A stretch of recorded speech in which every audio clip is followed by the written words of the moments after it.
Alright, what's up guys, Azura here, and before we even start, I just want to wish everyone a Merry Christmas or a Happy Holidays wherever everyone is. And what better way to celebrate the holidays by doing another zero damage deck profile in our favorite game, Cardfight Vanguard Zero. So yeah, this is another zero damage deck, and for once, this is a deck I'd actually like them to deal with immediately. This deck is not the most popular, has some pretty bad matchups, but this deck is genuinely a very toxic deck. But to put in perspective, unlike something like Luard and Claret Sword, which actually hit you at some point and actually tried to win the game at some point, this deck's win condition is decking your opponent out.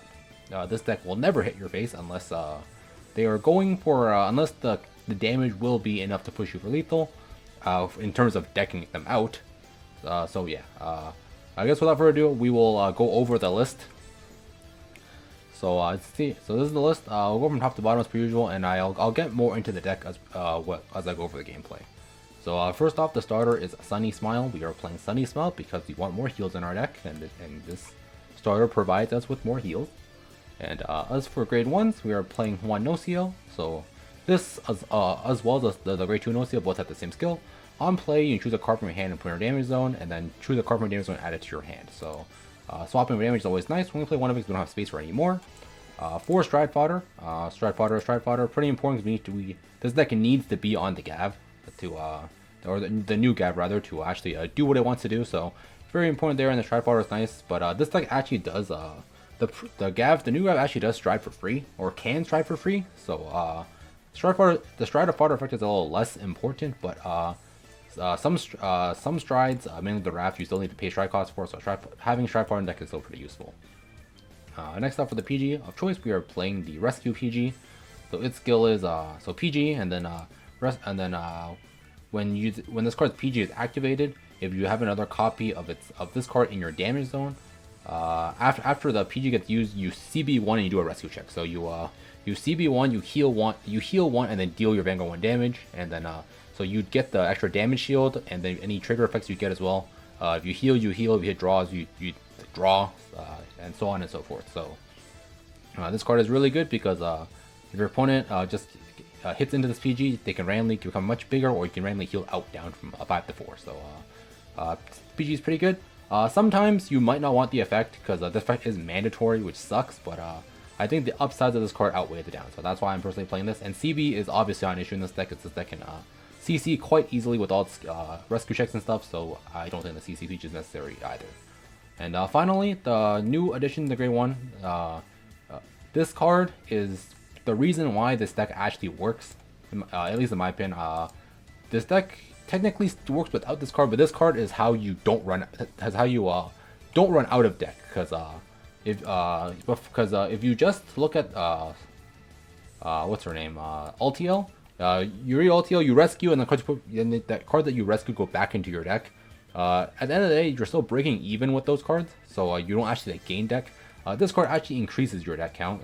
This card's skill is when a card is put into your damage zone by an effect, or I think just when a card is put into your damage zone, you can her skill is she puts herself back to the bottom of the deck, and you choose a 1 unit with a trigger and 1 unit without a trigger from your drop zone and put them back in the deck as well. So basically, when you do anything that puts something into the damage zone, you can you put her back and put 2 more cards back, so you go +3 in deck. Yes, this card is a -1 because you lose this card because she goes off the board, but this card is how you recycle back triggers from drop that weren't rescued, as well as recycling used PGs, and as well as not losing deck count, because this card's a +3 to deck. So yeah, this is one of the main reasons why this deck works, or even works to begin with, so definitely need to max out on this card.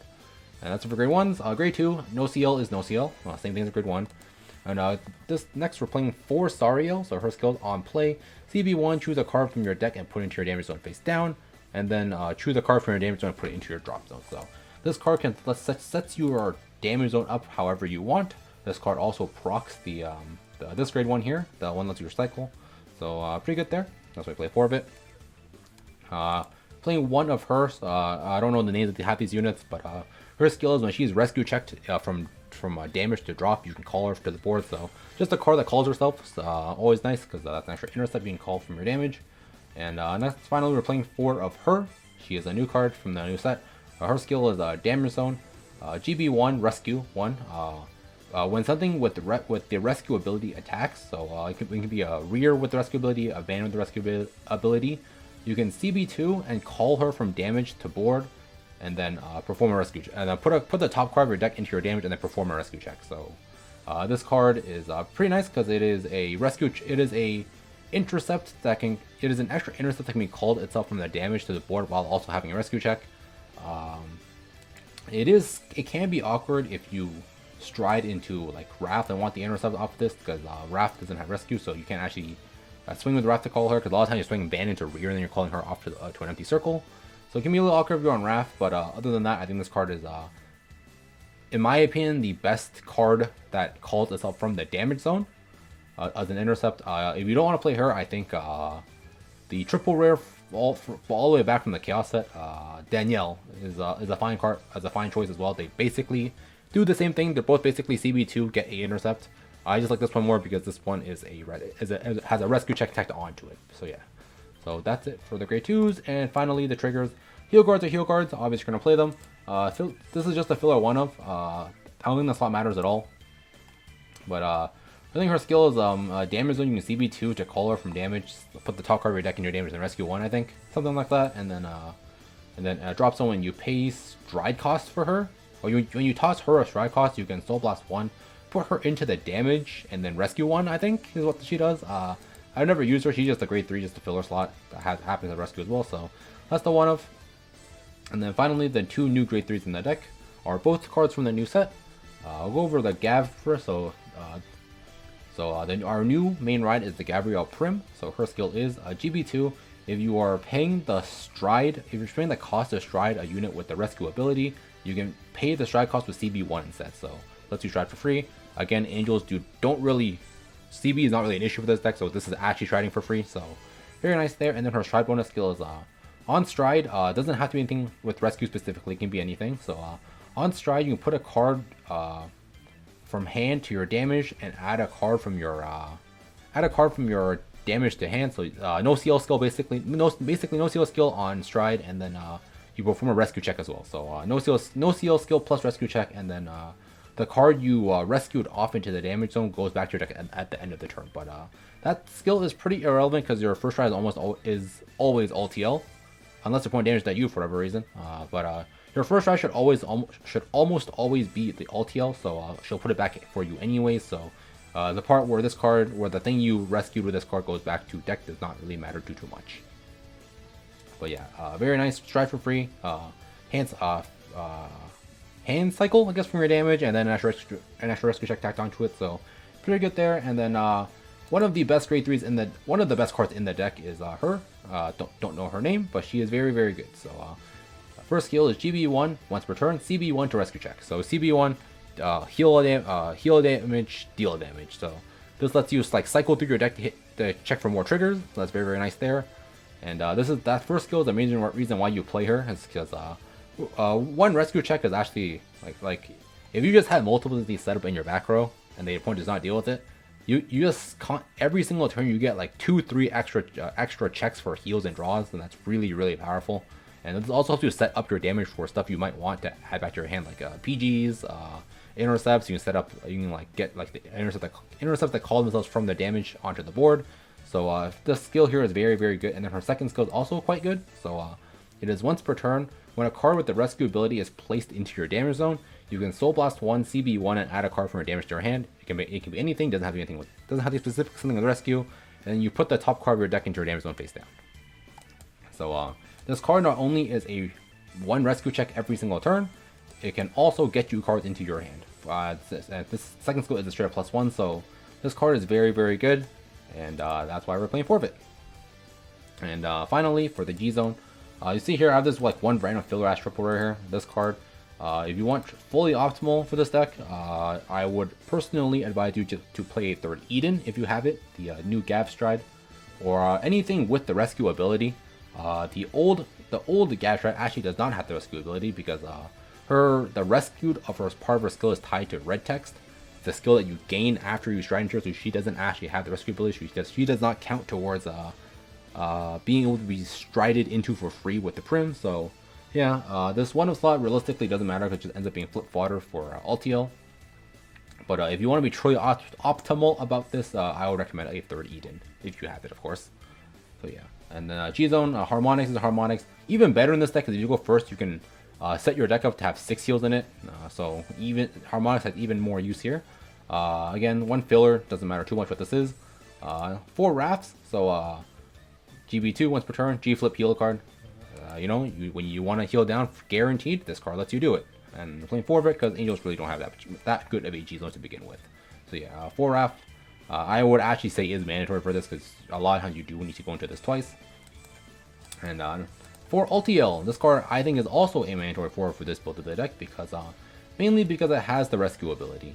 But her actual skill is on play CB1 flip anything, and then you rescue check X amount of cards plus 1 equal number of face of cards of her you get face from your G-Zone. So your first try, you always want to flip a copy of herself because her other skill, her G-Zone skill, requires you to have two of her face up in your G-Zone to put any cards put from damage to drop through an effect back into your deck, whether you healed it off with something like Wrath or just healed it off of a rescue check. Those all go back to your deck. So first stride, you always want to flip a copy of yourself. So first stride, you're always rescuing 2. And yeah, so she's your first stride, she lets you rescue, and then later on in the game, the more you face up, the better this effect is. If you stride her 3 times, you will rescue 4 cards. So you basically refresh your entire damage zone. So really good card here. Second skill is Irrelevant CB1 for 2k power to the front row. I don't think I've ever used this, so it's there, I guess, if you want to push for whatever reason, which you don't actually ever want to do in this deck, but it's there.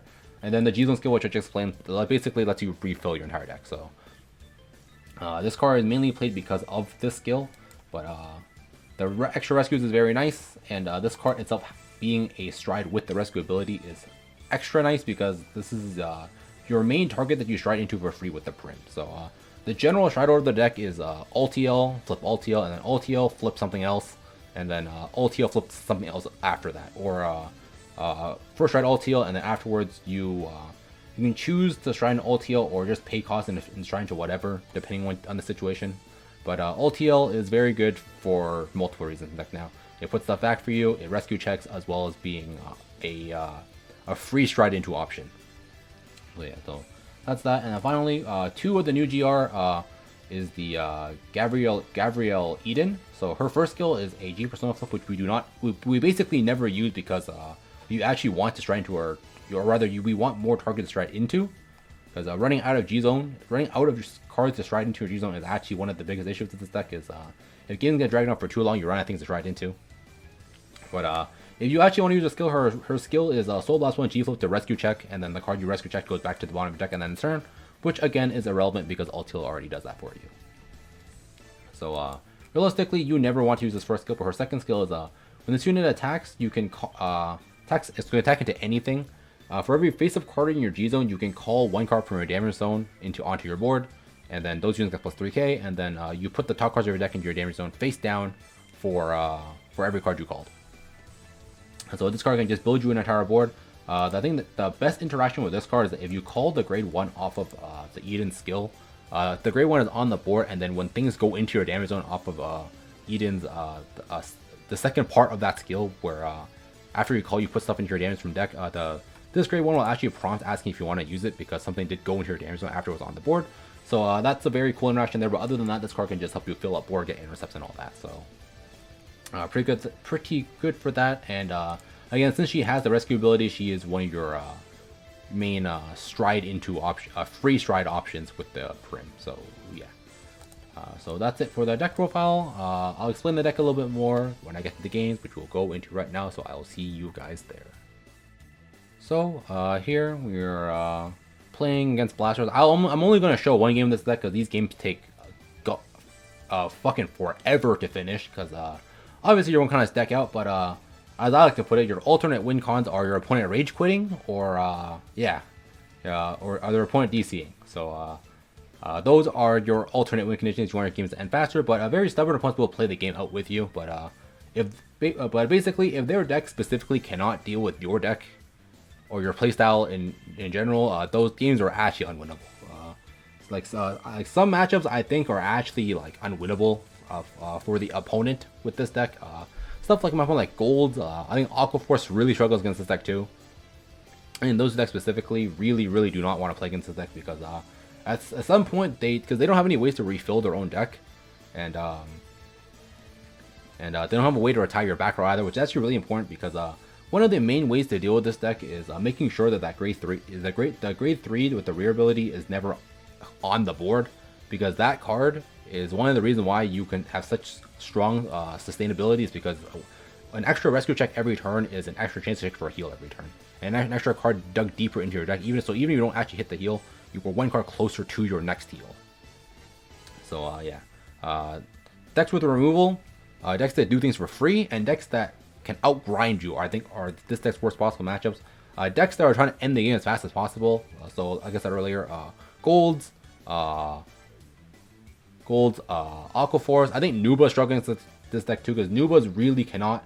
Nubas really do not want to, or rather, Nubas really need you to be at 5, and this deck will basically never be at 5 because of what the deck does. So yeah, those are probably some really good matches for you. I think the worst common matchup for you is probably Overlord, because not only does the deck have ways to have like a bajillion things they can do for free for very low cost, the deck also has a bunch of cards that refill their deck. The main one, the Griffin, yes, they're putting triggers back into their deck, but whatchamacallit, they are still putting stuff back, and then a lot of lists also play Legions as like their backup grade 3, or I'd rather just have Legions in their deck so they can recycle stuff like that. As well as the deck just having retire, so the point also doing that grade 3 on the board will never stick on the board. You'll never get more than one use out of it. And Drachma is also a very real win con against you as well, because if you just don't if you don't hold an extra Gab in your hand, obviously that's your fault if you let that happen. If you don't hold the grade 3 in your hand, you just get screwed from the Drachma. So that's also a con. Drachma also wipes your entire board out in the process. That really sucks for you. But yeah, I think retire matchups in general are probably one of the harder matchups against this deck. I think Naru is quite good against this deck as well, because Naru binds your drop, meaning you don't have like an infinite drop zone to recycle back in. And I think this deck's worst possible matchup is Luard, because Luard quite literally has an infinite deck, because they just push 2 back at the end of every turn, or start of every turn. So they are literally impossible to deck out, so you have to go face, and I don't think this deck is very good at going face. So those are just some matchups to keep in mind. But here, as you can see, my opponent tried to Harmonics, which is fine, obviously. But but since his deck main win con is deck out, you don't actually care if they go into Harmonics, because every time they ping themselves with the Harmonics, they are losing 1 card out of deck for pinging themselves and 1 card in their hand for drawing. So you actually want them to Harmonics. So unlike something like 0 damage Luard, where you hit them to deny them drawing an extra card because you didn't want them getting resources, this matchup you actually don't care, because you want them to deck out, and letting them Harmonics is your way to deck them out. As you can see here, I flipped like 2 heals or something like that. So here I use the grade 1, put the heal back, put the 2 back, whatever, shuffle deck, and then I use ulti heal afterwards because put a heal back because the higher chance to heal. Rescue 2, no triggers, kind of whatever. But as you can see here, like the whole loop with this deck is like you rescue a bunch of check a bunch of heals, and then you rescue, and then the heals that you rescue checked into your damage zone get put back into your deck. So like every turn your deck just has like a bunch of heals. So basically you heal a bunch of times, and then at the end of the turn all the heals go back, so you just rinse and repeat that until your opponent eventually decks themselves out. Because unlike the other 0 damage deck, which were basically Claire and Luar, which are both had like Ogma to rip your opponent's hand apart to stop them from playing the game, this deck doesn't actually have any removal. Doesn't have any removal at all. So this deck actually doesn't have the ability to stop your opponent from playing the game. Their win con is to keep healing every single turn, so they don't die and the opponent eventually kills themselves by decking themselves out. And here you see I swing with this and the grade 2 in the damage zone procs. so I can use her to call into the empty slot to get set up double intercept, while also getting a rescue check. And here, a bunch of skills to proc, so I'm just checking here if I want to use the grade 1 or use the grade 3 to add them to my hand. Choose not to. And here, another heal. So I think I started this turn off at 3 damage, I'm ending it off at 2. And I think like the majority of my heals are going back into my deck. And you don't do any damage, because obviously, again, you want them to actually ping themselves with the harmonics to actually deck themselves up faster. As you can see there, I rescue checked so many times that turn, I just jammed like half my draw back into my deck. And here, they're playing towards the win con, pinging themselves to draw 1. And I'm just gonna quickly skip through their turn. Like you can see here, not a whole lot goes on. Like cool, he got a crit, so whatever. I actually do not care. He clears my ints, goes face. And as you can see here, I have 5 heal. I still have 5 heals in my deck, in a 21 card deck. So I have like a 1 in 4 chance to heal on every damage. So there's 1. So healing flipped a crit. I did heal out, and the PG goes in. That's fine. You know what's grab it back. That's another thing with this deck too, because it's Angel Feather. Any PGs that go into damage, you can just add back to your hand immediately, and then when they get used, you can use the Great One to recycle them. So very, very good for those reasons. Oh yeah, and sometimes you stride Ultiel, just to stride into something, and then you just don't use your skill to actually rescue, because like I said in the deck profile part of this deck, running out of things in your G zone is sometimes a concern. So because of that, sometimes you just stride into it just to get the 1 rescue check off the stride bonus. And here you can see I use that, and since I already have 2 of the grade 3s on board, I don't really see a reason to use the actual stride bonus here, or use the actual ulti here. And grade 1, put the heal back and just deny it. Don't use any because our hand's already really full. So call the no seal, swap something to the damage, and then grab the grade 1 back so I can use her for later. And now the 2 heals are the top cards on damage, meaning once I use the grade 3s to actually rescue, they will go back to my deck at the end of the turn. So CB1, rescue the heal off. At the end of the turn, the heal goes back into my deck. And here, I'm just rescuing everything out first to decide what I want to put back at the end of all of this. So the other heal goes back. I now have 2 heals going back into my deck at the end of the turn. And rescue a 3rd one. The draw will also go back now at the end of my turn. So hit a draw. And now I'll elect to use this to put more cards back into my deck. So yeah, so the cards you want to prioritize, this is the one thing you do actually need to keep track while playing this deck, is what cards are going to be put back with Ultiel skill and what cards are actually staying in your drop zone. Because with the grade 1 skill, you always want to put back cards that aren't actually being put back with the rescue ability, because you want to you want to maintain your deck size, right? So putting back cards that are already going to be put back at the end of the turn is kind of redundant. So that's why you want to put back cards that you're basically you want to put back like blanks that were basically killed in battle, and then triggers that you flipped yourself. And here you see on the turn, I left all those cards in my drop for a reason, and then they all went back to my deck. And here, we are back at 20 cards in the deck. So you see here, I'm also not losing deck as I'm doing this because of the grade 1. I'm constantly gaining a deck back to outstall my opponent. So here goes for Religious Soul Saver again, so whatever. He retires, and then blah blah blah, he does his thing. And he tries to push me to 5 to actually guard check me while also pushing to 5, and I actually hit no defensive for once, so I actually do get checked here and lose the PG. It's kind of whatever, I can put it back later. Not the worst thing in the world. And in situations like this is probably when you actually do go for Wrath, because Wrath guarantees you heal back down to not at 5. So yeah, I guess I'm going for Ultiel here instead.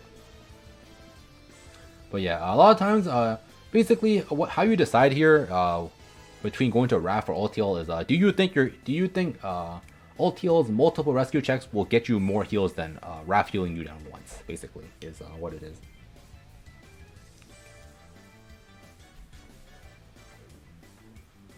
Just grab that back, heal, rescue that off, get a draw, and then see that one off grade 2 because she got rescued off. I get to call her back, so Free intercept is always nice.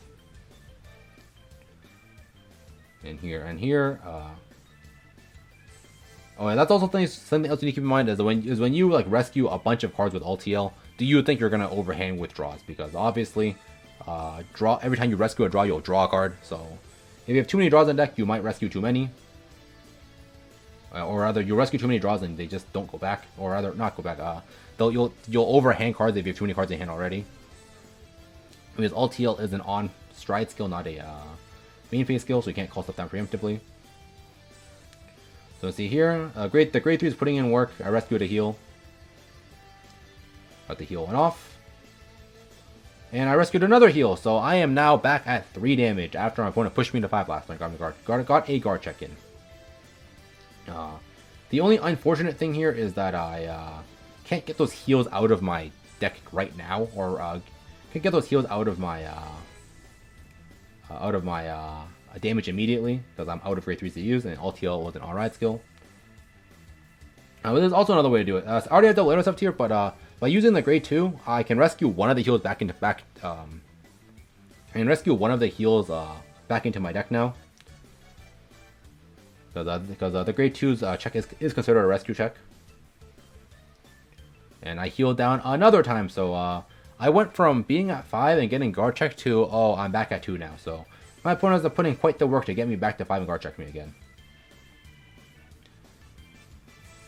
And here, obviously, no reason to do any damage to them, because, you know, no CV means they can't push you as hard. And my entire draw went back into my deck. So as you can see here, this is literally the entire game plan of the deck. You just rescue a bunch. You rescue a bunch, flip a bunch of heals, Strident and stuff. And yeah, my opponent scooped out. He knew he couldn't win because he was on a timer, and I could just keep doing this every single turn until he decked himself out. So yeah, I don't really see a reason to show any more games of this. This is literally all the deck does. You basically just whenever you have heals in hand, slam them to your damage, rescue them off, put them back to your deck, and now you have a bunch of heals left in your deck. You drive check, you rescue check. You'll probably flip at least 1 heal during your turn, statistically anyways, and then during your points you'll probably flip like 1 or 2 defenses as well, because your deck is super compressed. Most of the time your deck is something like 5 heals and like 3 draws and like a 20 card deck, so you have like a little under 50% chance to hit a trigger every single damage check, so that's pretty good. And yeah, so I don't really see a reason to show many more than this. Kind of redundant. The game plan is the same thing as every deck. Against your bad matchups, you just kind of have to like figure it out how to do it on the spot. I've not played this deck enough to know what to do in every single matchup. I think Luard is you have to start hitting face. Overlord, I think you can still probably damage deny. Kind of a little bit annoying for you, but I think it's still manageable. But God forbid you play the mirror. I have no idea what you're doing in that. So yeah, that's it for this deck profile. Tell me guys what you think about this deck down below in the comments. I know none of you are happy with, none of you are going to be happy with this. Like and subscribe, all that good stuff, and I'll see you guys next time. Peace out.